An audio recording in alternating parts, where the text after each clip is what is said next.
சில எச்சரிக்கைகளை கொடுக்க விரும்புகிறேன். இந்த எச்சரிக்கை என்று மறக்கக்கூடாது. என்ன எச்சரிக்கை? 3 எச்சரிப்புகள் சொல்லணும். முதலாவது எச்சரிப்பு என்னவென்று சொன்னால் வேறொன்றும் கிடையாது, நமக்குள் இருக்கின்ற இருதயத்தை குறித்த ஒரு எச்சரிப்பு. இந்த இருதயத்தை குறித்து நிறைய உங்களுக்கு சொல்லியிருக்கிறேன். எரேமியா 17:9 அதற்கு தெளிவான டிஸ்கிரிப்ஷனை கொடுக்கிறது. எல்லாவற்றை பார்க்கிறோம், இருதயம் திருக்குள்ளதும் டெஸ்பரலி சிகர் சிறுக்குள்ள மகா கேடுள்ளதுமாக இருக்கிறது. So wicked. இதை அறியத்தக்கவன் யார்? ஆனால் இதை அறிந்திருக்க வேண்டும்ல. நம்முடைய உடல் உறுப்புகளை குறித்த ஒரு அறிவு நமக்கு சரியாக இருந்திருந்தால் நம்முடைய உடலை இன்னும் கூட நன்றாக வைத்திருப்போம். நமக்கு அந்த அறிவு கிடையாது, நம்ம அதை பற்றிலாம் கவனிக்கப்பட்டதே கிடையாது. அதே போல் வாழ்க்கையில் இந்த இருதயத்தை குறித்து அறியத்தக்கவன் யாருங்கிறத வேதம் கேட்குது. ஏன்னா இந்த இருதயம் எப்படிப்பட்டதுன்னு சொன்னால் திருக்குள்ளதும் மகா கேடுள்ளதுமாக இருக்கிறது. மார்க் 7:21 வாசித்து பார்க்கும் பொழுது ஒவ்வொருவருக்குள்ளும் இருக்கின்ற இயற்கையான இருதயத்துக்குள்ளிருந்து என்ன வந்துகிட்டு இருக்குது?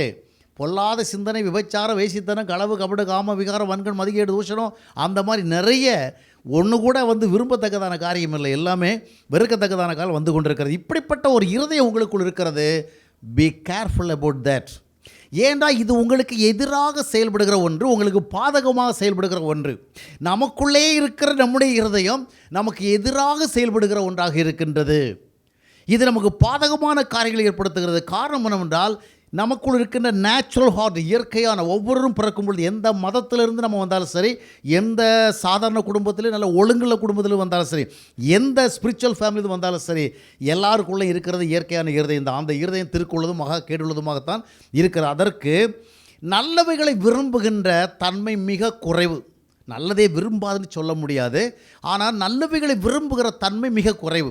அதுபோல் தீமைகளை எதிர்க்கிற தன்மை ரொம்ப குறைவு. இந்த ரெசிஸ்டிங் ஃபோர்ஸ் இதுக்கு ரொம்ப கம்மி. நல்லவைகள் வருகிற பொழுது ரொம்ப ஓடி போய் வரவேற்காது, தீயது வருகிற பொழுது வேண்டாம் என்று என்ன செய்யாது, வெறுக்காது. அப்படிப்பட்ட ஒரு இருதயம் இருக்கிறபடினாலே தகாத விதமான நிறைய காரியங்கள் நம்முடைய வாழ்க்கைக்குள் வந்து விடுகிறது. வாழ்க்கையில் நம்முடைய இருதயத்திற்கு ஒன்று நல்லதை விரும்பத்தக்க இது என்ன ஒரு தன்மை இருக்க வேண்டும், தீயதை வெறுக்கின்ற ஒரு தன்மை இருக்க வேண்டும். இல்லை என்றால் அது நம்முடைய வாழ்க்கைக்கு பாதகமாக மாறும். எனவே நமக்குள்ளும் இருக்கின்ற இருதயம் தகாதவைகளை விரும்புவதற்கு ஆர்வமுள்ள ஒரு இருதயமாக இருக்கிறது. நமக்குள் இருக்கின்ற இருதயம் தகாதவைகளை வெறுப்பதற்கு விரும்பாத ஒரு இதயமாக இருக்கிறது.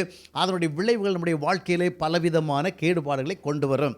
நாம் எவ்வளோ அறிவு பெற்றாலும், எவ்வளவு ஞானம் பெற்றாலும், எவ்வளவு எஜுகேஷன் பெற்றாலும், எவ்வளோ ஹையர் சொசைட்டிஸோடு நமக்குடைய வாழ்க்கை முறை இருந்தாலும் நமக்குள் இருக்கின்ற இருதயம் ஒரு தரங்கட்ட இருதயமாக இருக்கிறபடினாலே அது நம்மை தகாத விதமான வழிகள் தான் கொண்டு போகும். எவ்வளவு நம்ம எஜுகேட்டட் ஆகி நம்ம ரொம்ப பிரைட்டாக மாறினாலும் சரி, இருதயத்தின் தன்மையில் தான் வாழ்க்கை அமையும். உங்களுடைய வாழ்க்கையை தீர்மானிக்கப் போவது நீங்கள் கற்கிற கல்வி அல்ல, நீங்கள் சம்பாதிக்க போகிற பணம் அல்ல, நீங்கள் அடையப் போகிற சமுதாய அந்தஸ்துகள் அல்ல.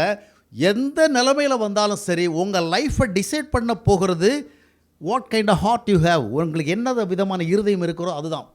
எனவே இந்த இருதயத்தை குறித்த ஒரு எச்சரிக்கை, இதை குறித்து நிறைய பேசியிருக்கிறதுனால ஒரு ஃபைனல் வார்னிங். உங்களுக்குள்ளே இருக்கிற இருதயம் எப்படிப்பட்டது? நல்லவைகளை விரும்பாத ஒரு இருதயம். இதை குறித்த 7:15 நம்ம வாசிக்கும் பொழுது ரோமரில் அப்போஸ்தலன் பவுல் சொல்வார், நான் செய்கிறதில் எனக்கு சம்மதி இல்லை, ஆனால் நான் அதை தான் செஞ்சிட்டு இருக்கிறேன். நான் செய்கிறதில் எனக்கு விருப்பம் இல்லை, ஆனால் அதை தான் செஞ்சுட்டு இருக்கிறேன். அப்போது நம்முடைய விருப்பத்துக்கு எதிராக நமக்கு நல்ல எண்ணங்கள் இருக்கலாம், நல்ல ஆசைகள் இருக்கலாம். இந்த நல்ல எண்ணத்திற்கும் ஆசைகளுக்கும் கோஆப்ரேட் பண்ணாத, உடன்பட்டு போகாத ஒரு இருதயம் நமக்குள்ளே இருக்குது. அதனால தான் நம்ம பிரசங்கிக்கிறவள்ள, அது வாலிபலாக தான் சரி, வயதுகளாக தான் சரி, கேட்குறவள்ள நம்ம எல்லாவற்றையும் என்ன செய்யணும், அக்ரி பண்ணுறோம். நல்லதான், இது நல்லதான், இது நல்லதான். ஆனால் தொடர்ந்து நம்ம செய்ய போகிறவள்ள நம்மளால் முடியலை. காரணம் என்ன சொன்னால் நம்முடைய மைண்டு, நம்முடைய ஹார்ட் என்ன செய்யலை, that's not cooperating with us. அதனால் இப்படிப்பட்ட ஒரு இருதயம் உங்களுக்குள் இருக்கும் பொழுது இது உங்களை ஒருபோதும் சரியான ட்ராக்கில் போக விடாது, சரியான வாழ்க்கை நோக்கி போக விடாது. கவனிக்கிறீங்களா வாலிபர்கள்? ஆண்டவருக்கு உங்களுடைய வாழ்க்கையை ஒப்புக் கொடுக்க வேண்டியதுடைய அவசியத்தை தான் அது சொல்லி கொண்டிருக்கிறது. எனவே நீங்கள் உங்களுடைய வாழ்விற்கு எதிரான ஒரு இருதயத்தை தான் உங்களுக்குள் வைத்திருக்கிறீர்கள். அதை குறித்து உங்களுக்கு என்ன இருக்க வேண்டும், ஒரு எச்சரிக்கை இருக்க வேண்டும். உங்களிடத்தில் இருப்பது உங்களுக்கு நல்லதை கொண்டு வருகின்ற தன்மை உடையதல்ல. இரண்டாவதாக பார்க்கும் பொழுது நீங்கள் வாழ்கின்ற the society that you are living, நீங்கள் வாழ்கிற சொசைட்டி, நீங்கள் வாழ்கிற இந்த உலகம், இதுவும் உங்களுக்கு சாதகமானதல்ல, உங்களுக்கு பாதகமானது. உலகத்தில் நிறைய நல்ல விஷயங்கள் உண்டு, ஆனால் அந்த நல்ல விஷயங்களை விட தீமையான விஷயங்கள் தான் அதிகமாக இருக்கிறது. கம்ப்யூட்டரில் கூட நிறைய நல்ல விஷயம் இருக்கிறது, ஆனால் கணிசமான எண்ணிக்கையில் உள்ளவர்களாலே இது தீமைக்காக என்ன செய்யப்படுகிறது, பயன்படுத்தப்படுகிறது. அதுபோல் இந்த உலகத்தில் லாட் ஆஃப் ஈவில்ஸ். அதனால தான் 1 யோவான் 2:15 வாசிக்கும் பொழுது என்ன சொல்ல, உலகத்திலும் அதில் உள்ளவைகளும். ஏன் உலகத்தில் இருக்கிற நான் உலகத்தில் இருக்கிறவைகளை நான் ஏன் விரும்பக்கூடாது? உலகத்தில் இருக்கிற நிறைய காரியங்கள் நீங்கள் விரும்பத்தக்கவைகள் அல்ல. இந்த உலகம் பல்வேறு விதமான தீய விஷயங்களுக்குள் கொண்டு வருகிறது. தவறான ஆசைகளை உங்களுக்குள்ளே ஆசைகளை உருவாக்குகிற உலகம். பெரும்பாலான ஆசைகள் தவறான ஆசைகள். ஏனென்றால் அதுபோன்ற ஆசைகளை அநேகர் ஏற்றுக்கொண்டு அந்த ஆசைகளின்படி வாழுகிற பொழுது உங்களுக்கும் ஆசைகள் வர ஆரம்பிக்கிறது. ஆனால் அந்த ஆசைகளோ உங்களுடைய வாழ்க்கைகளை அலக்களிக்கும் தன்மையுடையதாக இருக்கிறது. இந்த ஆசைகள் உங்களை திசை மாற்றி எங்கே கொண்டு செல்லுகின்றது. எனவே உலகம் தவறான ஈவில் டிசைர்ஸ் அது போர் புரிகிறது என்று சொல்லி 1 பேதுரு 2 11 நம்ம வாசிக்கிறோம். எனவே உலகம், நீங்கள் எப்படிப்பட்ட உலகத்தில் வாழ்கிறீங்க? ரொம்ப விரும்பத்தக்க உலகம் போல தான் நமக்கு தோன்றுகிறது. ஆனால் இந்த உலகம் உங்களுக்கு பாதகமாகவே இருக்கிறது, சாதகமாக இல்லை. தவறான ஆசைகளை கொண்டு வருகின்றது. அது மட்டுமல்ல, தவறான பழக்க வழக்கங்களை உங்களுக்கு சொல்லிக் கொடுக்கிறது. உங்களுக்கு இருக்கிற நிறைய பழக்க வழக்கங்கள் இந்த உலகத்தில் தான் நீங்கள் கற்றுக்கொண்டீர்கள். கல்லூரியில் கற்றுக்கொண்டீர்கள், பள்ளிக்கூடத்தில் கற்றுக்கொண்டீர்கள், இன்டர்நெட்டில் கற்றுக்கொண்டீர்கள், ஸ்மார்ட் ஃபோன் மூலமாக கற்றுக்கொண்டீர்கள். உங்களுக்கு இருக்கிற நிறைய பழக்க வழக்கங்கள் தே ஆர் நாட் குட். இவைகளை இந்த உலகத்திலிருந்து நீங்கள் பெற்றுக்கொண்டீர்கள். அதுபோல் இந்த உலகமானது தவறான உறவுகளை உங்களுக்கு அறிமுகம் செய்து கொடுக்கின்றது. பள்ளிக்கூடத்தில் செல்வதற்கு முன்பாக, கல்லூரி செல்வதற்கு முன்பாக, ஒரு அலுவலகத்தில் பணிபுரிய செல்வதற்கு முன்பாக தவறான உறவுகளிலே இன்றைய சமுதாயம் சிக்கிக் கொள்ளுகிறது. ஏன்னா தவறாக அந்த ஒரு உறவுக்குள் இருக்க வேண்டும் என்பது இப்பொழுது ஒரு சொசைட்டியில் எவ்விதம் மாறிவிட்டேன்னு சொன்னால் இது ஒரு என்ன சொல்வது, ஒரு அடையாளமாக மாறிவிட்டு அந்தஸ்து அடையாளம். ஒரு கல்லூரி மாணவன் சொன்னால் இப்போ அது கல்லூரின்னு கூட சொல்ல முடியாது. பள்ளிக்கூடத்தில் என்ன ஆகிடுது, முதல்ல ஸ்மார்ட் ஃபோன் வேணும், இன்னொன்று என்ன வேணும், ஒரு கேர்ள் ஃப்ரெண்ட் பாய் ஃப்ரெண்ட் வேணும். அது மட்டும் இல்லை, கலாச்சாரங்கள் இப்பொழுது மாறிவிடுகிறது. ஒரே நேரத்தில் பல ஆண்களோடு பழகிறது, ஒரே நேரத்தில் பல பெண்களோடு பழகிறது. இந்த விதமான குரூப்பாக சேர்ந்து தங்களுடைய உணர்ச்சிகளை பகிர்ந்து கொள்கிறது. இவ்விதமான பல காரியங்களை சமுதாயம் அறிவித்து இதற்காக பல விதங்களை விளம்பரம் செய்து கொண்டிருக்கின்றது. பலவிதமான தவறான பொழுதுபோக்குகளை உங்களுக்கு கொடுக்கிறது. இப்போ கூட தமிழ்நாடு அரசாங்கம் ஆன்லைன் சூதாட்டத்தை என்ன செய்கிறது, தடை செய்கிறது. அது எந்த அளவுக்கு அது சக்ஸஸ் ஆகும்னு தெரியலை. ஏனென்றால் அந்த அளவிற்கு அதுக்கு எதிரான காரியங்கள் நடைபெற்று கொண்டிருக்கிறது. ஆனால் இதுவையெல்லாம் எங்கே இருக்கிறது? இப்போ நம்ம கவர்மெண்ட்டே சொல்லுது இதெல்லாம் தவறு. நம்ம பிள்ளைகளுக்கு இது சொன்னால் அது எப்படி தெரிகிறது? தவறாக தெரியவில்லை. தவறான பலவிதமான பழக்க வழக்கங்களை இந்த உலகம் உங்களுக்கு கொண்டு வந்து கொடுக்கிறது. தவறான விதத்தில் பணம் சம்பாதிக்க, தவறான விதத்தில் ரிலேஷன்ஷிப்களை உருவாக்கி கொள்ள, பலவிதமான விஷயங்களில் இன்றைக்கு இந்த உலகம் உங்களுக்கு பல தீமையை அறிமுகப்படுத்துகிறது. ஒரு காலத்தில் ஒரு ஆணும் பொண்ணு ஒன்றா வாழணுன்னா அவங்க யாராங்கன்னு, they must have been married. கல்யாணம் ஆனவங்க தான் ஏன் ஒன்றா வாழ்வாங்க. இன்றைய சொசைட்டியில் என்ன, ஆமாம், லிவிங் டுகெதரில் லிவ் இன் எக்ஸ்பீரியன்ஸ் இல்லையா, லிவ் இன் ஸ்டைல் எல்லாமே வாழ்கிறாங்க. ஏன்னா நம்ம ஒன்றா வாழுவோம், செட் ஆகிட்டுன்னா என்ன பண்ணுவோம், கல்யாணம் பண்ணிக்கலாம். என்ன கொடுமையான காரியம் பாருங்கள். ஏன்னா பழகணுமா, இதெல்லாம் ஒரு அட்ராக்ட் பண்ணுது ஆட்கள், அப்படி தானே? ஆமாடா, ஏதாவது ஒன்று டக்குன்னு நம்ம நுழையிறக்குள்ளாடி என்ன பண்ணும், வாழ்ந்து விட்டு அப்போது ஒரு ஆணும் பெண்ணும் தனியாக வாழ்ந்தால் என்ன விதமான வாழ்க்கையாக இருக்குன்னு சிந்தித்து பார்க்கும்போது எவ்வளோ டெரராக இருக்குல்ல.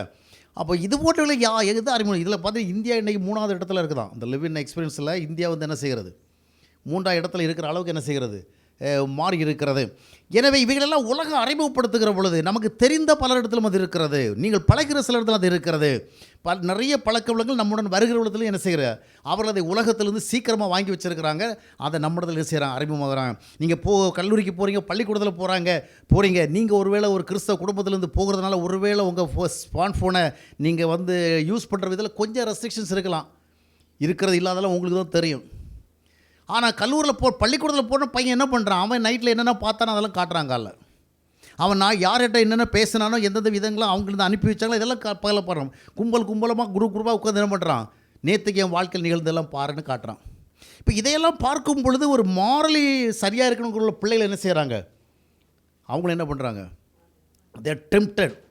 அப்போ உலகம் நமக்கு நிறைய விதமான தீமைகளை கொண்டு வந்து கொண்டிருக்கு. தவறான பழக்க வழக்கங்கள், தவறான உறவுகள், தவறான ஆசைகள், தவறான விதமான காரியங்களுக்குள்ளே நம்மை கொண்டு சென்று கொண்டிருக்கின்றது.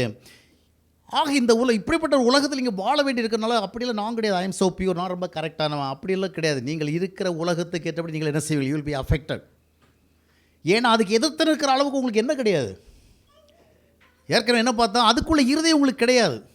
இந்த உலகத்தில் எது வேணாலும் இருக்கட்டும், நான் கரெக்டாக தான் இருப்பேன், இல்லை அப்படி இருக்கிற அளவுக்கு ஒரு சவுண்ட் ஹார்ட் உங்களுக்கு கிடையாது.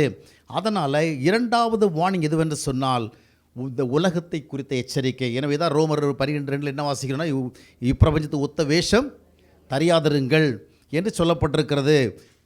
இன்னும் பார்த்தீங்கன்னா கலாத்தியர் 1:4 வாசிக்கும் பொழுது கர்த்தராகிய இயேசு கிறிஸ்து பூமிக்கு வந்தது இந்த பொல்லாத பிரபஞ்சத்திலிருந்து. அப்போ இது என்ன? இது இட்ஸ் எ ஈவில் வேர்ல்டு. அப்போ இதெல்லாம் வாலிப பிள்ளை நினைக்கணும், நீங்கள் ஒரு பாதுகாப்பான ஜோனில் இல்லை.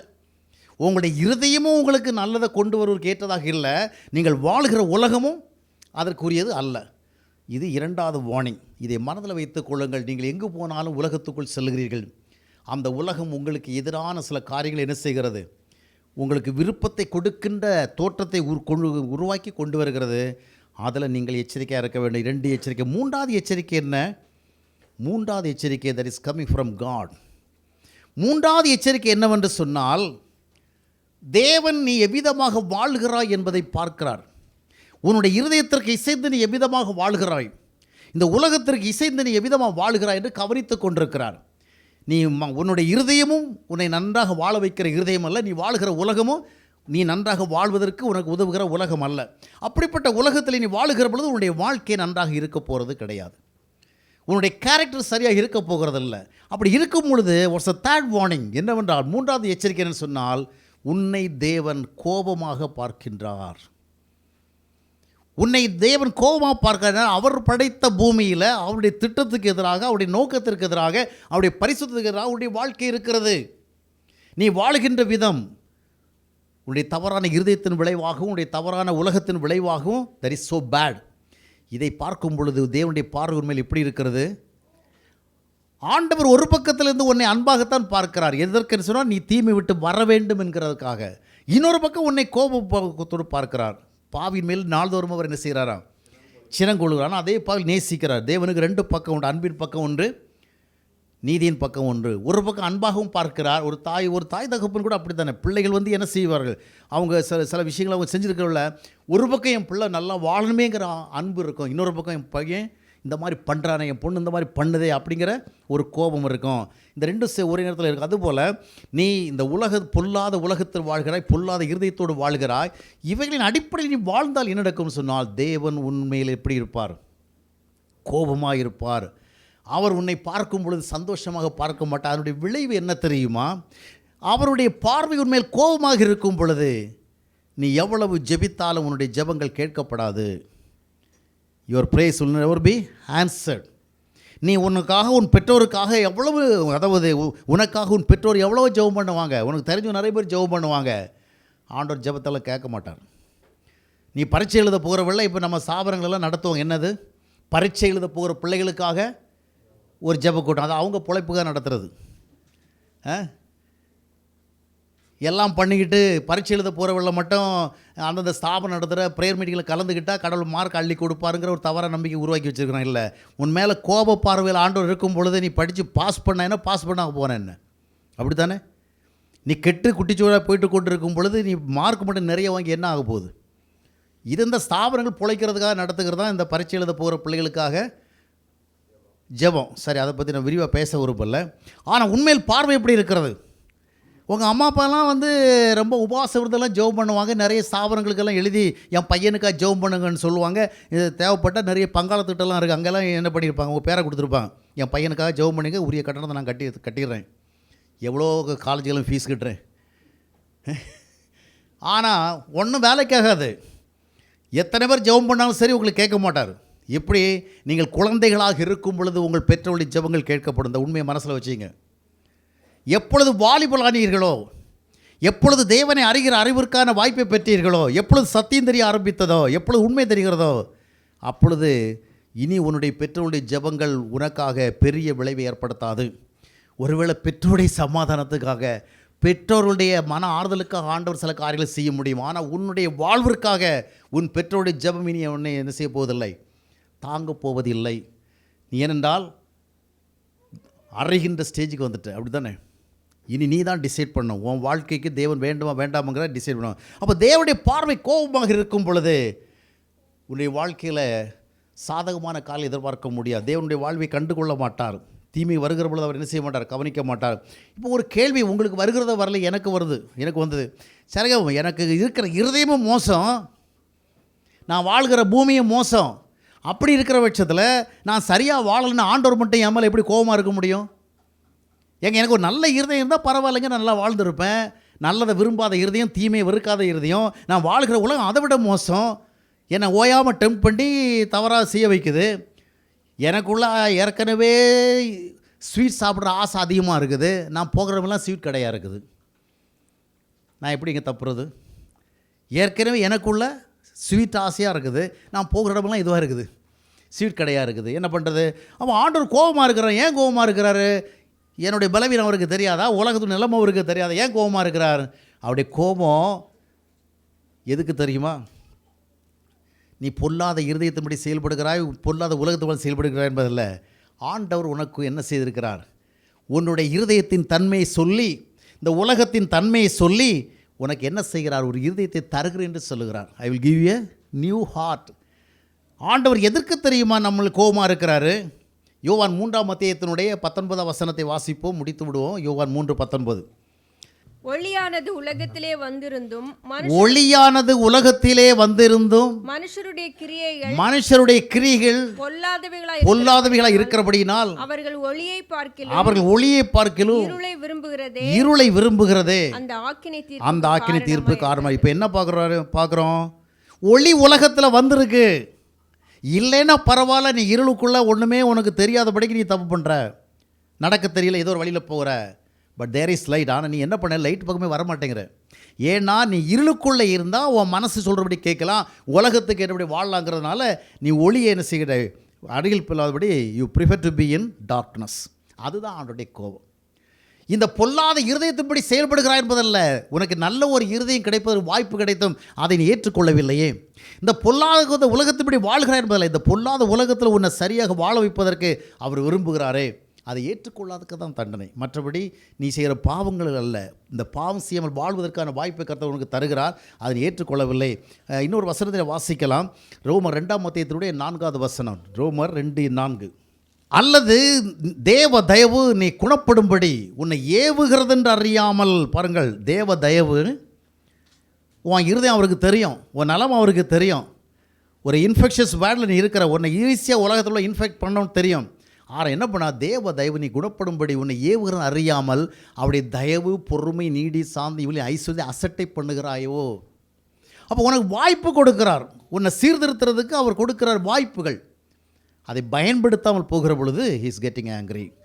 அப்போ அவருடைய பார்வை கோவப்பார்வையாக மாறுகிறது. பால் கூட இன்றைக்கி 2 வசனத்தை துவக்கத்தில் நமக்கு ஞாபகப்படுத்தினது இங்கே பார்த்தீங்க.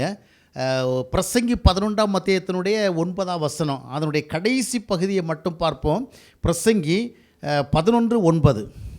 தேவன் உன்னை நியாயத்திலே கொண்டு நிறுத்துவார். ஒரு நாள் என்ன செய்ய, you have to stand before the judgement seat. ஏதோ நம்ம நினைக்கக்கூடாது மரணத்துக்கு பிறகு தான் கொண்டு நிறுத்துவாருன்னு. அனுதின வாழ்க்கையிலேயே அவருடைய நியாயசனம் உனக்கு முன்பாக வரும், உன்னை நியாயத்தில் கொண்டு வருவார். அது மட்டும் இல்லை, கேட்காதவருடைய கதை வேறு, கேட்டவங்க கதை வேறு. யார் இடத்துல அதிகமாக கொடுக்கப்பட்டதோ, இந்த யூத் மெசேஜ் எல்லாம் தொடர்ந்து எத்தனை வரை கேட்டிருக்கிறீங்களோ அந்த அளவுக்கு யூஆர் அக்கௌண்டபிள். நான் ஏற்கனவே சொல்லியிருக்கிறேன், உங்களுக்கு ஒளியை பற்றி நிறைய சொல்லப்பட்டிருக்கிறது.